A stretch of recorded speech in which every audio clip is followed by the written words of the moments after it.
மதுரை சித்திரை திருவிழா என்பது உலகின் மிக நீண்ட வருடாந்திர திருவிழாக்களில் ஒன்றாகும். இது சைவம், சிவன் வழிபாடு மற்றும் வைணவம், விஷ்ணு வழிபாடு ஆகிய இரு சமயப் பிரிவுகளையும் இணைக்கும் ஒரு உன்னதமான விழாவாக கருதப்படுகிறது. மீனாட்சி அம்மன் திருக்கல்யாணம் சைவ பிரிவு. இதன் பின்னணி: மீனாட்சி அம்மன் மதுரையை ஆண்ட ஒரு பாண்டிய இளவரசியாக கருதப்படுகிறார்.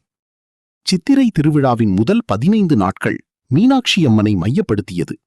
இதில் அவருக்கு முடிசூட்டுதல், பட்டாபிஷேகம், அவர் 8 திக்குகளிலும் போர் புரிந்து வெற்றி பெறுதல், திக்விஜயம் போன்றவை நடைபெறும். கடைசியாக இமயமலையில் சிவபெருமானை சந்திக்கும் போது அவரிடம் அன்பு வயப்படுகிறார்.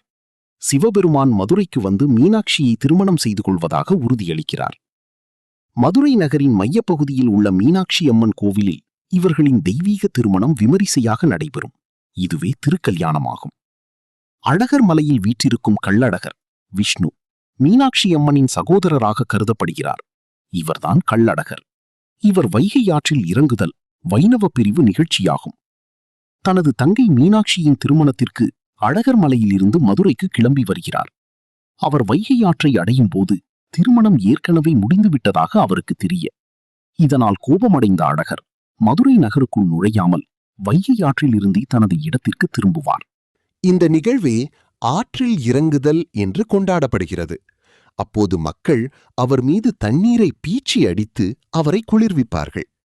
400 ஆண்டுகளுக்கு முன்பு வரை மீனாட்சி திருக்கல்யாணம், அழகர் ஆற்றில் இறங்குதல் இவை இரண்டும் தனித்தனி விழாக்களாக இருந்தன. மீனாட்சி அம்மன் திருக்கல்யாணம் தை மாதத்தில் நடைபெற்றது. அழகர் ஆற்றில் இறங்குதல் மாசி மாதத்தில் தேனூர் என்ற இடத்தில் நடைபெற்றது. மன்னர் திருமலை நாயக்கர் மக்களிடையே இருந்த சமய பிரிவினையை நீக்கவும் உள்ளூர் பொருளாதாரத்தை மேம்படுத்தவும் இந்த இரு விழாக்களையும் இணைத்து சித்திரை மாதத்திற்கு மாற்றினார். இதன் மூலம் விவசாய அறுவடை முடிந்து மக்கள் ஓய்வாக இருக்கும் நேரத்தில் அனைவரும் ஒன்று கூடி இந்த விழாவை கொண்டாடும் சூழலை உருவாக்கினார்.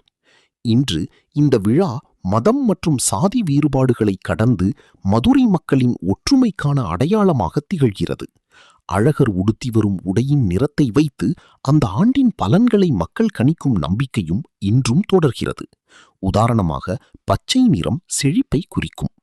இந்த திருவிழா வெறும் சடங்கு மட்டுமல்ல, மதுரையின் கலாச்சாரம், பொருளாதாரம் மற்றும் மக்களின் உணர்வோடு கலந்த ஒரு வரலாற்று பொக்கிஷமாகும்.